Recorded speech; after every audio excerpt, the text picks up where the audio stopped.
안녕하십니까 사랑하는 성도 여러분. 오늘 6월 28일 월요일 날 아침입니다. 이제 또다시 일주일이 시작됩니다. 이 한 주간 동안 하나님의 사랑과 은총이 여러분에게 넘치시고 또한 기도하는 것들이 응답되고 여러 가지 부족한 점들이 다 해결되는 시간 되길 바랍니다.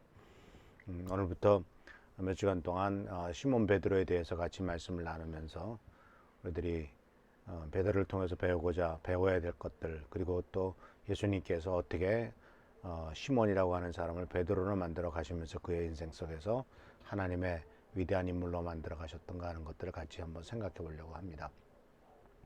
오늘 말씀은 요한복음 1장 42절 말씀이 본문인데 1장 42절 이렇게 되어 있습니다. 예수께서 요한복음 1장 41절 이렇게 말합니다. 그리고 그는 시몬을 예수께 데려왔습니다. 예수께서 시몬을 보고 말씀하셨습니다. 너는 요한의 아들 시몬이구나. 이제 너는 게바라고 불릴 것이다. 게바는 베드로라는 뜻이다. 우리가 알다시피 시몬은 베드로가 되기 전에 그의 원래 이름은 시몬이었는데 그는 갈릴리 호숫가에서 어부로서 살아가고 있었습니다. 아마 그의 인생은 그냥 평범한 어부로서 끝날 수도 있었을 것입니다. 그런데 이 시몬의 삶은 예수 그리스도를 만남으로써 완전히 다른 사람으로 바뀌죠. 어부라고 하는 것을, 그런 직업이 참 우리가 직업의 귀천은 없다고 하겠습니다만은 어부라고 한다면은 몸에서 비린내 나는 인생이라고 볼 수가 있죠. 항상 살아있는 물고기를 잡아서 그것을 또 팔아야만 먹고 살고 삶을 엮어 나가니까요. 그래서 또 이와 같이 비린내 나기도 뿐만 아니라 그 뻘 같은 진창에서 지름 냄새가 나고, 그래서 이렇게 참 힘들고 어려운 삶을 살아갈 수밖에 없는 게 어부의 삶이었을 것입니다. 지금은 우선 이제 큰 배를 동원하기도 하고 해서 훨씬 더 경제적으로 풍요하게 사는 사람들도 없지 않아 있겠습니다만은 예수님 당시에는 대부분이 다 가난한 삶을 살았기 때문에 베드로도 그렇게 풍족한 삶을 살았지는 못했을 것이다라고 생각하게 됩니다.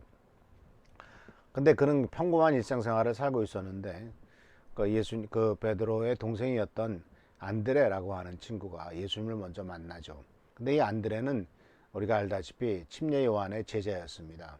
그래서 침례 요한이 침례를 주고 난 다음에 또 예수님을 소개하면서 세상 죄를 지고 가는 어린 양이다 이렇게 말했을 때 그 침례 요한의 제자 중에서 안드레가 예수님을 쫓아갑니다. 쫓아가면서 어디 계십니까? 라고 이렇게 물어봤을 때 예수님께서 와보라고 말했고, 또한 그는 하룻밤 지나면서 이제 예수님과 함께 보내죠. 그러고 나서 예수님을 만나고 이야기를 듣고 난 다음에 그 다음날 자기 형인 베드로를 찾아가지고 형님, 우리가 메시아를 만났소 라고 하는 아주 대단한 선언을 합니다. 이스라엘 민족이 근 400년 동안 신구약 중간 시대에 선지자도 없고 예언자도 없고 말씀도 없었던 시대, 그리고 고통스럽게 삶을 보내던 시대에 바로 예수님을 만났을 때 그분이 바로 약속받은 메시아다라고 확정할 수 있었을 만큼 아마 안드레는 큰 충격을 받았던 것 같습니다. 그런데 이 안드레가 예수님을 만나고 돌아와서 형인 베드로를 데리고 이제 예수님에게로 가죠. 근데 예수님께서 그를 만나자마자 하시는 말씀이 내가 바로 시몬이구나 라고 딱 말씀하셨습니다. 아마 이 안드레로부터 밤새도록 같이 얘기를 하면서 형이 누가 있고 아버지가 누구고 직업은 뭐고 이런 얘기를 들었을 겁니다. 그렇기 때문에 바로 내가 요한의 아들 시몬이구나 이렇게 말을 하셨죠. 그리고 이제 너는 게마라고 부를 것이다. 베바라고 하는 것은 베드로라는 뜻이다. 게바라고 하는 하는 그 이름이 이제 아람어지만 그것이 이제 베드로라고 하는 페트로스라고 하는 헬라어로는 이제 반석이라고 하는 뜻이죠. 그렇게 변할 것이다라는 것입니다. 오늘 우리는 이 첫 번째 시간에서 이제 오늘 금주 내내 같이 생각하겠습니다만 예수님의 첫 마디가 굉장히 의미가 있다는 것을 발견할 수가 있죠. 많은 사람들이 예수님을 전할 때 회개하고 복음을 받아들여라 이렇게 말씀을 전합니다. 회개하라고 하는 것은 지금까지 살아왔던 인생이 잘못된 것이다. 그리고 죄를 많이 졌다. 그렇게 심판을 받을 것이다. 죄인이다. 라고 하는 그 이면에 그 의미가 깔리고 있죠. 근데 많은 사람들이 당신 죄인이요라면 그거 서로 죄를 지은 죄인이라 할지라도 그거 듣고 맞습니다. 난 죄인입니다. 라고 선뜻 그렇게 아주 선선히 대답하기가 쉽지 않고 굉장히 기분 나쁘죠. 실제로 죄를 졌다 할지라도 당신 죄인이요 그러면 당신이 뭔데 나보고 죄인이나 마냐 하느냐라고 얘기하게 될 것입니다. 근데 예수님은 그렇게 접근하지 않으셨어요. 예수님의 접근 방법은 회개하고 나를 따르라가 아니라 너는 시몬이구나. 근데 이제 내가 너를 게바라고 부르겠다라고 말씀하셨어요. 베드로라고 부를 것이다 라는 거예요. 시몬이라고 하는 말 또한 그 시몬이라고 하는 그 이름 속에서는 상당히 변덕스러운 모습들을 발견하게 됩니다.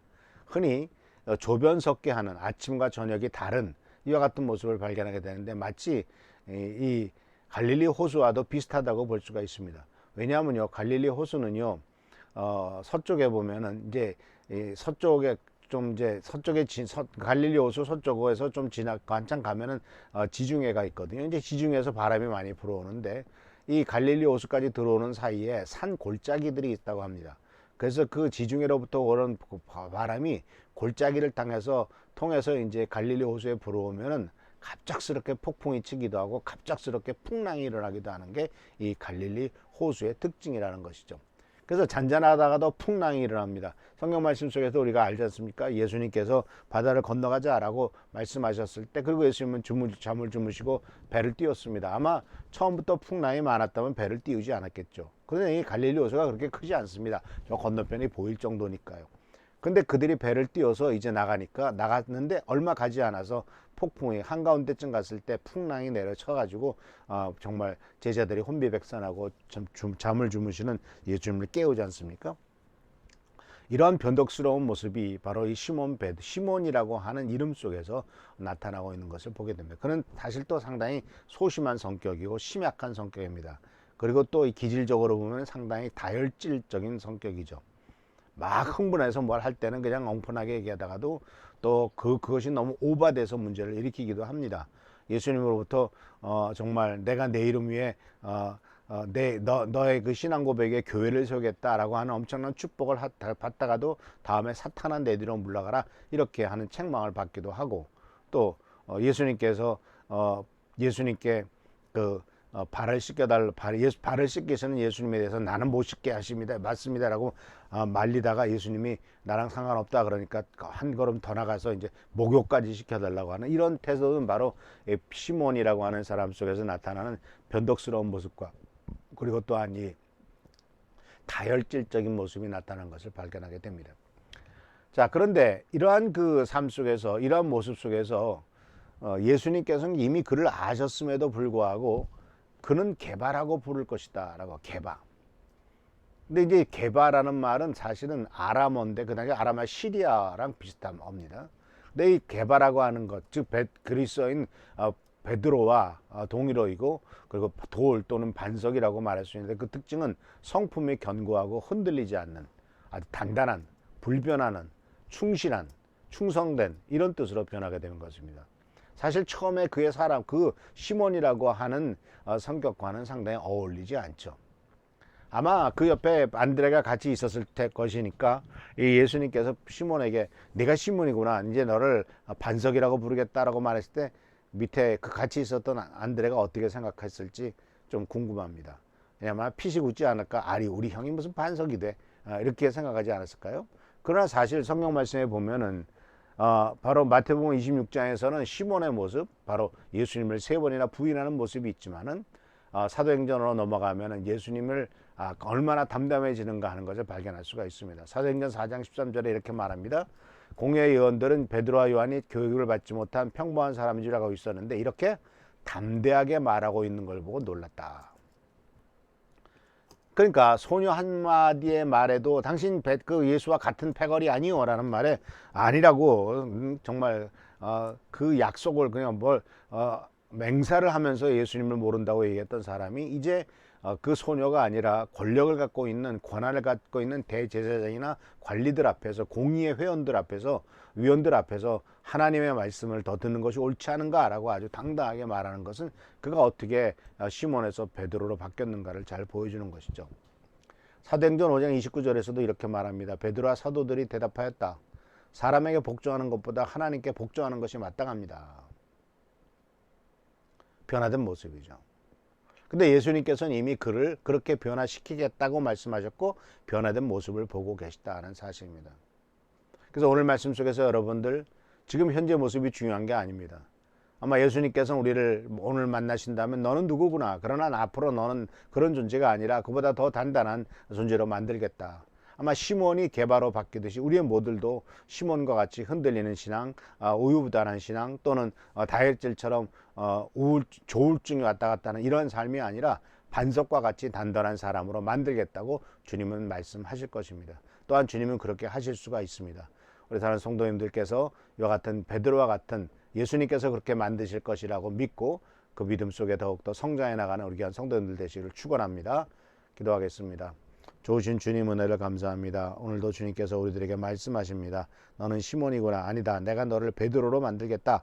우리들의 삶 속에 주님께서 그와 같은 약속을 하셨사오니 우리들도 당당한 신앙, 담대한 신앙, 승리하는 신앙이 될 수 있도록 축복하시고 채워주옵소서. 아버지 하나님 환경에 흔들리지 않도록 하시고 하나님의 말씀에 근거를 두고 단단히 서는 우리 모두가 되도록 축복하여 주옵소서. 주께 감사하고 예수 그리스도의 이름으로 축복하며 간절히 기도하옵나이다. 아멘. 감사합니다. 계속 교회를 위해서 기도해 주시고 나라 민족을 위해서 또 우리 최순규 장로님 병원에 오늘 가셔야 될 텐데 잘 건강히 검진받고 이 어지러움증과 들리지 않는 것이 다 회복될 수 있도록 위해서 기도해 주시길 부탁드립니다. 우리 한은조 선생님을 위해서도 계속 기도를 부탁해 드리고요. 감사합니다. 승리한 허가 되시길 축원합니다. 아멘.